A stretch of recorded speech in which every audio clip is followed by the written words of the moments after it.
I'm Frank Vaughn. It's October 19th, 2024, and maybe I just didn't go for broke enough yesterday. I do not understand how people can fail to comprehend how dangerous left-wing politics is in this country when they have rendered mainstream this idea that your biological boys can be healthily raised as girls, started down the path toward hormone replacement and puberty interruption, something that cannot be fixed. They will be sterile, they will be deformed, and that somehow this is normal. This is now the mainstream of Saskatchewan NDP politics. It's not just this gender nonsense. It's not just change rooms. It's the destruction of an entire generation, the fragmentation of their minds, teaching them to hate the bodies that they were born in and to embrace a delusion, which will only lead to further fragmentation and unhappiness. The Sask NDP and all the different left-wing parties in this country, whether they're provincial NDP, federal Liberals, provincial Liberals, they support the most insane policies when it comes to what your children are being taught in schools. Now, people say that SOGI's already here. It's not here yet. I left Ontario because it's not here. People leave BC because it's not here yet. There's still a refuge here in Saskatchewan if people here would understand just how much better it actually is.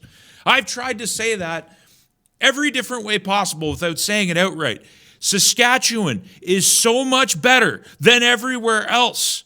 And there's only one shortcoming with the people who live here, and that is that they don't know it. They don't know how bad it is everywhere else. They don't know how far down the rabbit hole of madness we've gone. So figure it out. The Saskatchewan NDP is not centrist. They're not common sense. They support biological boys being converted into pseudo-women. And if you think it's just about change rooms, it's not. It starts at the change room. It starts by reinforcing their delusional identity socially, giving them the supports through your teachers and your guidance counselors. It entrenches the belief that the identity is more real than biology, and then they move on to more dangerous things. They move into the hormones. They move into the surgeries. There's things so horrible that I can't show them to you because my channel would be banned, and they are normal. They're becoming normalized. They got teachers and presenters going into schools in BC and talking about minor attracted persons and teaching your children that that is a legitimate sexual identity, that they're just like everybody else. And when the kids, because kids are smart, kids always rebel against the prevailing paradigm. And the prevailing paradigm in our time is madness. And the children are going to rebel against that madness. The generation that's coming up now will be the most conservative and probably far more spiritual than the generations that have followed since Generation X. And thank God for it. Thank God they're rebelling against this stuff. They speak out in the schools and say, no, it's not a minor attracted person. That's a pedophile. And the teachers and the presenters push back on them to try and create understanding for this. Look, it's not just change rooms. If you can get kids to focus on their sexuality, if you can convince them that their gender identity is real, if you can so sexualize them, teach them about the Rainbow Brigade, introduce them to subjects that they really, if we value childhood, should have no business knowing until they're older. If you can do that, you can lower the age of consent. You can start to normalize behaviors that are abhorrent. That's what we're doing. I remember 10 years ago, I remember thinking, when I saw Caitlyn Jenner, formerly Bruce Jenner, take the award for whatever it was, the most important female sports person, like whatever. It was one of the first women's awards that was given to a biological male. I thought, that's the high watermark. Because if we go much further, they're going to put the P on the end of LGBT. They're going to put the P in there. And man, it's so hard to deny that that's exactly where we're going now. And we deserve to know this as a public. And they try to make this about protecting vulnerable kids. They're the ones abusing the vulnerable kids. They're the ones convincing them to hate themselves. They're the ones telling them that they can believe a delusion and they can make it real. The parents who are being encouraged to raise their kids this way. And everybody else just sits back and is quiet as thousands of kids across this country are being destroyed. What are we doing? Today, British Columbia has an opportunity to start rejecting this madness. And they should, and I hope they do. But in a week's time, it'll be our turn here in Saskatchewan. And there's only one way to stop the NDP, who has become radical. Look, if you want the federal government and their liberal policies and their leftist policies, because the Saskatchewan NDP is right there alongside Jagmeet Singh. And one of the things I just want to touch on, Canada's Trudeau slammed over Black Justice proposal that would decriminalize drugs. From the article, calling the proposals radical, citing a 30% reduction in incarceration over 10 years, decriminalizing a 30-day supply of hard drugs like cocaine, heroin, and meth, and cutting 25% of federal grants to police departments. This is all in the name of stopping stigma. So they're going to allow the addicts to keep addicted. They're going to reduce policing. They're going to arbitrarily reduce sentences. I read about a BC judge yesterday who gave a man a 6-month jail penalty because he wanted to save his daughter from being sterilized by the state. But a person who committed murder only got 5 years. People who commit violent crime are turned loose on our streets. The addicts are everywhere. Federal policing hasn't helped, and they're going to make it harder on you. If this province elects the Saskatchewan NDP, the federal government is going to be everywhere in this province, and we're just not going to get it back. Now, I know people are fed up with the Sask Party. I understand that there's frustrations out there, particularly from the right, that they don't go far enough and they're responsive, they're not proactive enough.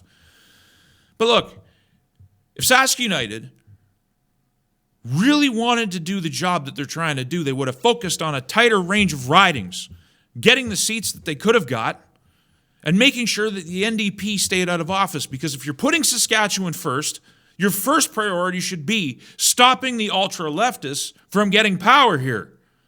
But instead, they ran 23 candidates, many of them, several of them, in areas where they can actually influence the election outcome. And hopefully it's not the difference that puts the NDP over the line. They didn't run a full slate. So even if everybody votes Sask United, you can only get 23 possible seats, which means you can't form a government. So they didn't run a province-wide campaign, and they didn't run a limited, concentrated campaign where they could have made the most impact, which is what I would have liked to have seen. Instead, they opted for something halfway in between. And now I worry we're on the cusp of some serious damage. Man, Alberta did this. And they're struggling just to put the brakes on what happened from that 4 years. I don't even know why anybody in their right mind feels the need to explain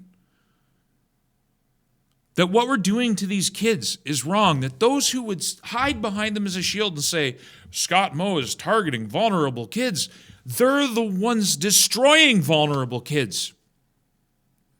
And disproportionately, the most vulnerable kids. Whether they're autistic or they have other mental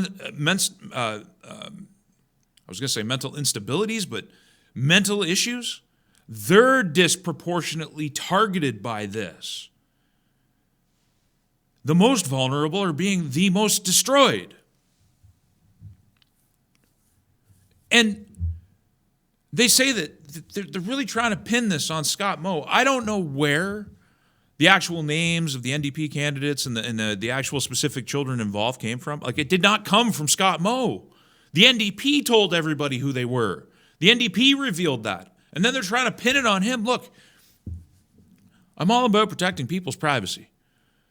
But the voter in this province deserves to know that the so-called centrist NDP is not center at all.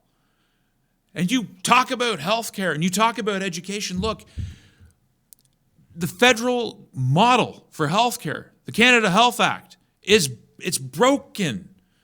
All the provinces are broken in a similar way. And more money, more funding, and more bodies being fed to the machine that is the machine that governs health transfers and actually shapes. People say, if you're unhappy with healthcare, blame the premier. It's not how it works. It's so superficial. It's so surface level. The problems that we have with healthcare in Canada are structural and shared. They're everywhere, and solutions are going to have to come from the provincial level, but it's not going to be with the cooperation of the federal government because they oppose every common sense measure that could actually make it better. We have examples.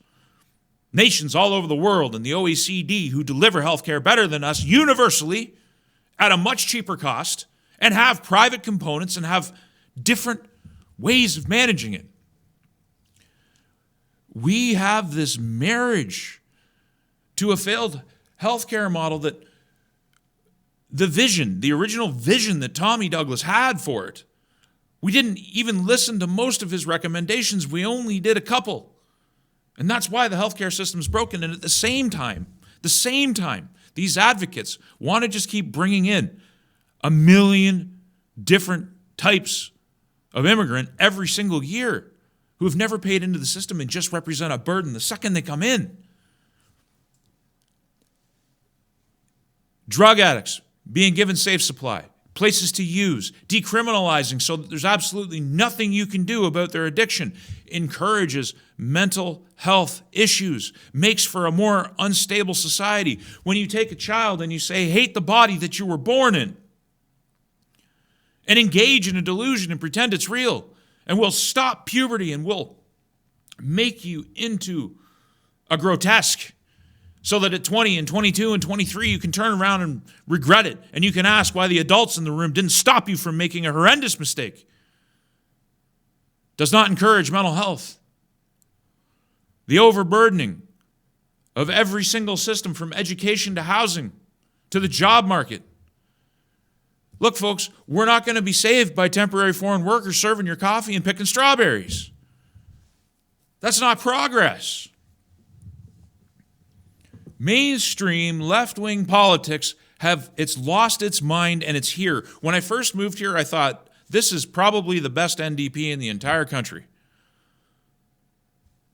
I couldn't have been more wrong.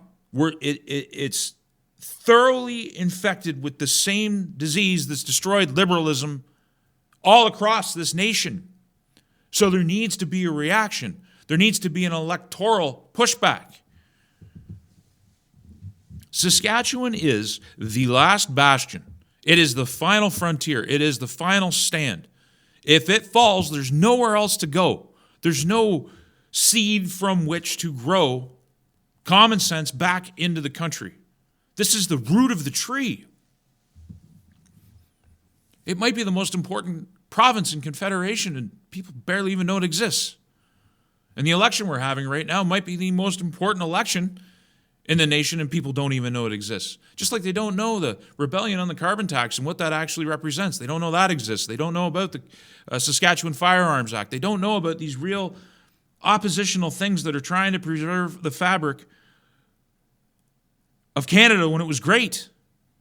This is the strongest place.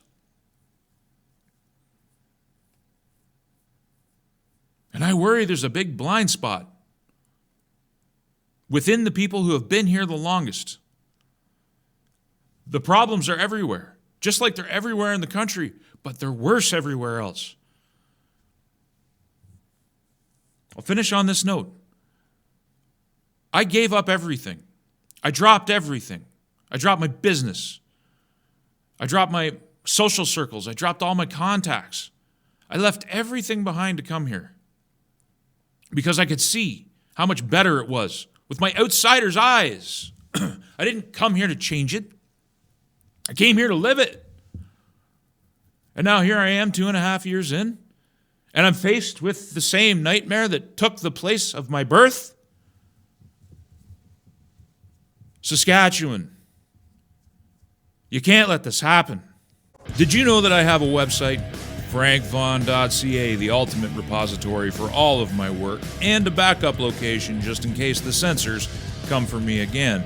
And if you like the content, please consider using the donate link in one of the options available. There are no paywalls, there is no advertising, and there is no Patreon, and I intend to keep it that way. Thank you for your time and your consideration.